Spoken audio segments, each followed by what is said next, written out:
Hey, I'm Nikki Leonti, and I wanted to do a little video for those of you who are starting up your own family daycare and have kids of your own who are going to be home with you during the day.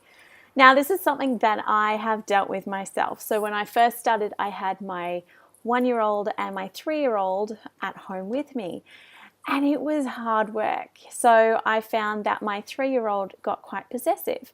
So one of the strategies that we put in place was that every morning he would actually get his own toys and things like that and pop them up into his bedroom, and the other children were not allowed to play with them. So he got his favorite things and the other kids weren't allowed to play with it, which worked really well. The other thing that worked really well was that as soon as the last child left in the afternoon, I literally just jumped on top of the kids. I played with them. It was just the three of us. We just played and love bombed them essentially in the afternoons, because I know that it can be hard for them to have to share me right throughout the day. So they were the two main strategies I used to help my eldest one kind of cope with other children coming into our house every day. So I only worked 3 days a week, and then after about 2 months, he actually started at our local Montessori school when he turned 4, and he now enjoys being picked up by like a whole group of kids. He feels famous. So he gets 3 kids come up to pick him up,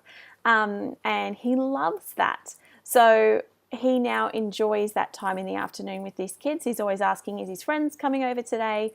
Are my friends picking me up?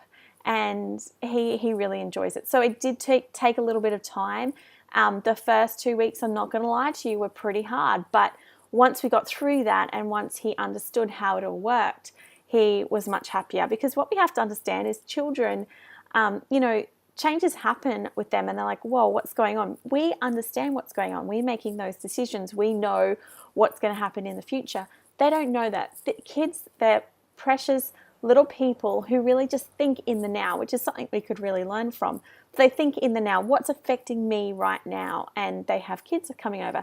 They don't realize that those kids are leaving later. They don't get that. So it takes some time for them to understand how everything works. So if you are struggling with your own children, and if you're struggling with them sharing the house and sharing their toys, maybe look at setting up some boundaries so they don't have to share everything. I can't imagine someone just coming in every day and taking my laptop and, saying, okay, well, I'm going to use it now. I'd be like, hey, I'm using that, it's mine. So we have to try and understand how this is going to work for a child. And it can be tricky. So the first 2 weeks, I would definitely just suck it up, and you're just going to have to plow through it and do as much as you can, and eventually they'll understand how it all works. But if you're having real issues, another option that people use is that their child actually goes to care 1 or 2 days a week, so they actually have their own space as well. And for older children, that might work. For me, I wouldn't want to do that personally, but it has worked. It's been quite effective, particularly for those people who are doing family daycare as that's their main source of income. So really shutting up or reducing hours isn't really an option. So that is another option there.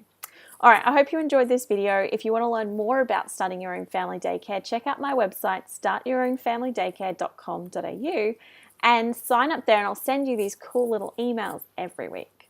All right, I'll see you next week.